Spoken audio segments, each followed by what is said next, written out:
get going. We better get going. I hope that this puts some energy into your body. Just pumped up for the day. Because it's Monday momentum, baby. Mondays are no longer, oh, it's Monday. It's Monday, right? So we get to change our mindset even about what day it is. So it's amazing. All right, for those of you who popped in the room, I want to see big smiles on your face. We're going to add the energy. Let's bring up our state. Let's jump fully in today. Come on, Amy, let's see your... There we go. That's my girl. I love it. I love it. I love it. That is the way to be. Now, hold that for just a moment because I got to get a picture of this. This is so cool. You guys look awesome. Oh, come on. Come on now, computer. I can't even get it to do it. Shift grab. All right, give me smiles. Give me smiles. Yay! All right, okay, now I'll be real. All right, I just had to because y'all are so cute today. You're just so cute today. I love you guys. All right, so let's start with a little housekeeping. Who likes to give fun gifts to people? Yeah. Okay, a couple of you, right? Couple of you. Okay, I love giving gifts to people. What if you could give a gift to somebody and it didn't actually cost you anything? Wouldn't that be fun? I Yeah. love it. I love it. And so I've made something for you guys to make it easier to share. And so we have gift cards we're going to give to you guys. And I just want you to know about them. First of all, they're really cool. They're really well designed. But what it is, it's a gift from you to somebody else that gives them a free session with me or one of our coaches, whoever seems most aligned. And so if you want some of these, I will mail them to you. And so you don't have to pay for anything. You can go, hey, check it out. I just want to bless you. I want to give you a gift. This has been really good for me. This has changed my life. I want you to be able to experience it too. And you can like surprise gift people all over the place. Hey, this is free for you. And it's free for you guys. You don't have to buy the gift. It's pretty awesome, like win-win. And so on here it just says hello. You fill in your name or their name. If I was going to give this to Candace, I would say hello, Candace. And it says you're important to me, so I wanted to give you something special. I've been enjoying working with Arrow's Edge. It's been incredibly impactful, and I know it will be for you too. This voucher grants you a unique coaching session worth $250.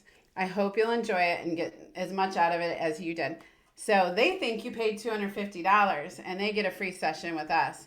And so I would love to know how many you want so I don't send you like 50 for no reason. So if you put in the chat, then I'll screenshot it so I know how many each of you want. I know I talked to Tammy because I happened to be on the phone with her and she was asking for 10 of these. She said like she felt that drop in, like it needed to be 10. So I'm really excited about that. So please let me know how many you'd like so you get to give gifts to people. All right, moving right along. If you guys have stuff in the chat, Eliza, can you get the screenshot of that? Can I get mine tomorrow?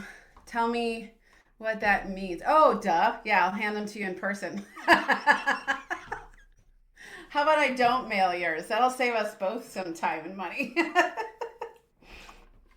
But they do come with, just so you know, they come with beautiful envelopes. So you can mail them to people too. So super excited. All right, moving right along. Let me know. Don't forget. And let me pop up. We are in financial week. How many of you appreciated what Tiffany brought last week? Yeah, I thought it was really good. I want to remind you guys, there's a few of you I actually know this would be a great fit for. She'll meet with you for free and get you connected to the things that might really help you the most. And so I would consider just taking a call with her and exploring your options. It's not, hey, this is like going to be $10,000, surprise. Just see what she can offer you. Because the one thing I really like about what she brings is it's customized to you. And the other thing I like about it is I've seen her every once a week for the last almost a year now. And so I know who she is, what she stands for, what she believes in. And so it's actually steering you all in the right direction. So shameless plug for her because she's absolutely amazing. I was so grateful for her to sew into us. We're going to go back to mindsets because that's my mojo. And I want to talk to you today about the financial thermostat. So like Amber said in the chat, buckle up. Not, I'm not calling y'all buttercups. She is. That's her. But I'm just kidding. This is some good stuff because when I started to learn it, it started to transform me. Because we have to know, there's always another level, and I really found that recently. I come from the church realm where we're really taught to live in utter poverty and like always give and never receive. And I did that for so many years. It was very painful. And there's a whole story behind that. There's a scripture that talks about it's an oxen who is muzzled while treading the grain, and that somebody brought that to life for me because the historical background of that is like when they had to harvest in those days, some people owned an oxen, some people didn't. And how many of you know, say, oh, so like some people would rent an oxen from each other. And how you know, you go out and you rent a rug doctor to clean your floors. How many of you are going to use it like it's your own? Or how many people actually send it back dirty? And it's the same thing when a muzzle is oxen is an oxen is muzzled while treading grain. What that means is they're not eating, they're famished, and they return to them sick and not able to recover and famished and hungry. And so that's what's happening is when somebody who's not an owner isn't taking proper care, right? And so I really ended up in that position, not taking care of my family, not able to live, things like that. So I had to come from utter poverty mindset. It was really bad. Now I'm in a wealth mindset, and I really believe that we are to pursue wealth. And wealth means abundance in all areas, health and finances and all the above. Honestly, my goal for you guys here in this group is that you be incredibly wealthy. And the way you get incredibly wealthy is through implementing what we do. And incredibly wealthy looks like you're going to be emotionally healthy, physically healthy, financially healthy, spiritually healthy. All of it. It's just utter wholeness. And what it creates is that unshakable life. And so that was a free nugget added to what I really wanted to present today. Sorry. But I want to remind you guys something that was coming up in my heart the last couple weeks. And I just wanted to say this to you guys. We have to practice in private so that when the moments come, we can actually do the thing in public or when it really counts. And so when you're doing these practices every week, coming into this community meeting, when you're getting coached, when you're working on those things, then they should be able to show up when it counts the most. Now to add to that, this is the buckle up to add to that. It's when the crap is hitting the fan that it is the best to practice what you learned. So if you've learned to stay and master your emotional state, the best time to practice that is when all heck is breaking loose in your life. Okay? And so maybe we're getting, somebody is assaulting our reputation, or maybe all like the emotions of everybody around you has gone crazy. You know what? You have an invitation to be the one steady in the storm, knowing who you are, being completely unshakable despite your circumstances. So the best place to implement what we learn is in that place of pain. So I want to ask you, where does money feel the hardest for you right now? Just hold that in mind as we go through today's session. Because here's the thing. Every person in this room has a financial thermostat, and most of us have not set it ourselves. My financial thermostat was set in the church where they were teaching. Like my leaders taught me, you don't want to be a burden on your church, so you don't take an income. Here's the thing. Have you ever noticed this thing about money? It's just interesting. Some people, they get a raise and within a year, they're right back where they started. Some people will get a bonus and somehow new expenses magically appear to swallow it. Some people lose everything and rebuild again and again. And some people stay in the same financial cycle their entire lives, no matter how hard they work. Why does this happen? Why does this happen? Shoot, some of this happened to me, really. Because every single one of us has what I call a financial thermostat. And today I want to look at yours. Listen, I have lived this and so have you. This is not theory. So I want to tell you something personal. Something that'll explain what I was just going into. So for 10 years I was a pastor. And the message was, don't be a burden on the church. Paul was a tent maker. Freely you've received, freely you've been given. So I took no income for years. And then I left ministry and I launched my business and I repeated the same pattern, giving away coaching, then massively undercharging and making a real difference in people's lives while my own family was doing without. There were seasons where my kids went without things that they shouldn't have to go without, like basics. And even things like a vacation. In my 19-year-old daughter's life, we've had one family vacation. One.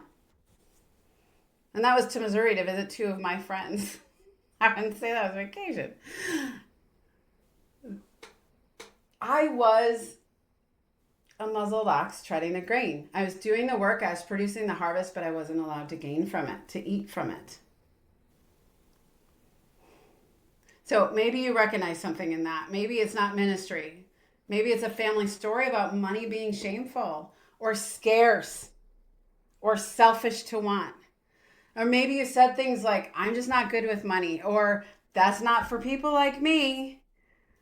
Or maybe you felt guilty the moment something good came in, like you didn't deserve it. Maybe you've worked hard, like genuinely hard, and you still find yourself returning to the same financial place no matter what you do. It's not a work ethic issue. It's not discipline. It's your internal thermostat. And the thermostat isn't your bank account. It's in your identity. And that was set by someone else. So think about this thermostat in your home. So you go to the thermostat, you set it to 70 degrees, 68, 72, depends on where you live and how you feel. And it does not matter what happens on the outside. If the room gets too hot, the AC kicks in. If it drops too cold, the heater fires up. Why? Because the thermostat's job is to pull the temperature back to its set point, always and no matter what. And here's what I didn't know most of my life. We all have this financial thermostat going on in there. And it's not our bank account. It's set in our identity. If your income rises above what your identity says you're worth, I got to let that sink in. It's too important. If your income rises above what your identity says you're worth, something in you starts to find ways to bring it back down. You overspend, you undercharge, you miss opportunities that are right in front of you. And if you lose your money, if your identity is set high, you rebuild because that's just who you are. So think about a time something financially good happened to you. Come on, we've all had them. Did you let yourself receive it fully? Or did something pull it back? I know for me, I felt guilty, like I was a burden.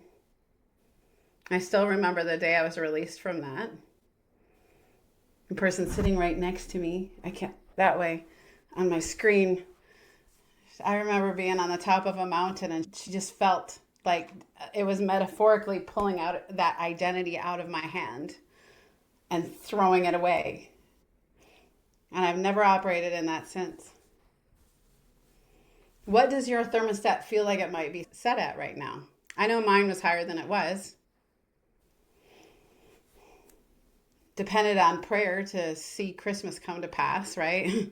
To, hey, what does it look like to live in abundance, to be wealthy? I'm not there yet. We're all on the path together, guys. But here's what I want you to hear really clearly right now. The enemy is not you or you, anyone in this room. The enemy is not you. It's not that you're bad with money. It's not that you're incapable.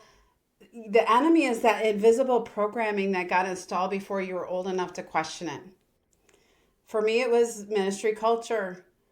But even before that, it was in my childhood. For others, money is the root of all evil. Have you ever heard that? That's not even the thing. Or maybe childhood where survival was the only financial mode available.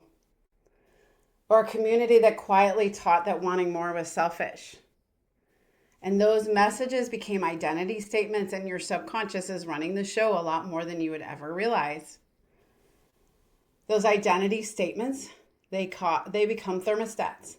So I'm bad with money. I'm just getting by. I'm not a business person. I'm a survivor, not a builder. Those are all about your thermostat. They're all indicators of where your thermostat is set. It doesn't care about your goals. It only cares about its set point. Familiar, right? Like in my house, my goal is that I feel good and cool and certain and safe and nice, right? The thermostat is goals is to actually put it at the temperature I set it at. Your income will rarely exceed your identity for very long. That's why it's so important, the work we're doing here. Strategy is never the real problem. You need strategy, but it's 20% strategy, 80% mindset and belief system. So Tony Robbins says this. I think it's just a hot sentence I have to share. He says, you don't get your goals, you get your standards. And your standards come from who you believe you are. So the real question was never, how do I make more money? The real question is, who do I believe I am? Look at lottery winners who go broke within a few years. Their external circumstances have changed completely, but their identity never did. Their thermostat was still set to their old temperature. And look at those people who build wealth, lose it all, and rebuild it again. The money wasn't the variable. Their identity was constant. They see themselves as creators, problem solvers, value builders. So even in loss, they know their way to they know how to find their way back, don't they? So here's where my own story turned. It didn't happen overnight. It took years of slowly, and I'm still doing it. Took years of slowly reprogramming my nervous system, listening to different voices. A good voice to listen in this, I love it, Myron Golden. Check it out. Andrew, check out Myron Golden. Tell ya, really good. I just called him out. It didn't happen overnight. I had to take action even when it felt wrong. Charging for my own work. It's so funny. I had trouble charging for my work, but I spent over $100,000 on my training. And I've sat in front of people for over 750 hours of service. And I still didn't feel I was worthy. I still felt it okay that my family went without groceries. Or that I had to put tampons on a charge card.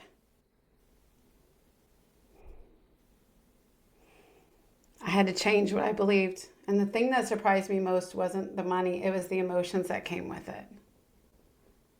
I used to receive payment with guilt and shame, like I'd done something wrong by asking to be compensated. But now when I receive, this is the difference, guys, and this is where you can be. And maybe some of you are a little further than others. But I feel gratitude and joy, like genuinely. Like my receiver was totally broken and now my receiver is totally open. And that shift didn't change because I charged prices. It happened because I had to change my identity and what I believed around money. I had to finally believe what my own church still taught. A worker is worthy of his wages. That includes me and that includes you. So what identity statement might be acting as your thermostat right now? What would it feel like to actually receive what you've actually earned with gratitude instead of guilt? What would that look like? Here's the catch though. A lot of us are like, I have to find my identity. Like it was lost somewhere and it's in an Easter egg hunt. Is not true. Your identity is not discovered. It's decided and it's reinforced through your continuous actions. Identity isn't found, it's decided. I didn't wake up one day feeling like someone who deserved to be paid well. I decided to act like that person before I felt like that person. And then the feelings catch up. So, right now, I want you to try something. Say this out loud if you're comfortable, or write it down if that's where you are today. You're all on mute, so you can say it out loud. I am the kind of person who creates value and receives compensation for it with gratitude and joy. Let's say it again. I am the kind of person who creates real value and receives compensation for it with gratitude and joy. I am the kind of person who creates real value and I receive compensation for it with gratitude and joy. Notice what comes up. Is there a resistance? That's your thermostat doing its job. That's not a sign to stop, however. That's a sign that you're exactly where you need to be. Because here's the thing, and I gotta say it again, the place of resistance is the place of growth. And you're here because you decided to grow. Self-discovery only goes deep when somebody says it out loud. And here's the thing, the breakout room is where it's all going to happen. So I want to send you guys to breakout rooms. All right, so what do you think your financial thermostat might be set at right now? And where did that setting come from?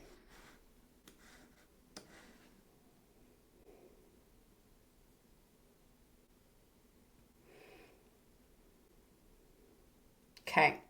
Where have you seen yourself or someone return to a familiar financial place, even after something good happened?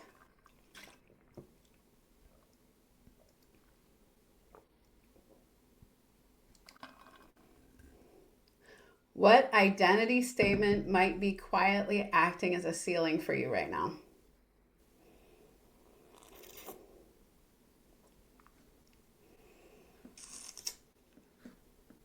This one was huge for me to learn. All right, you got them? Okay.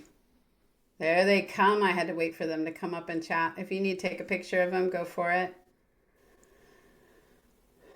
And then, do we have breakout rooms set? We'll bring you back in a little bit.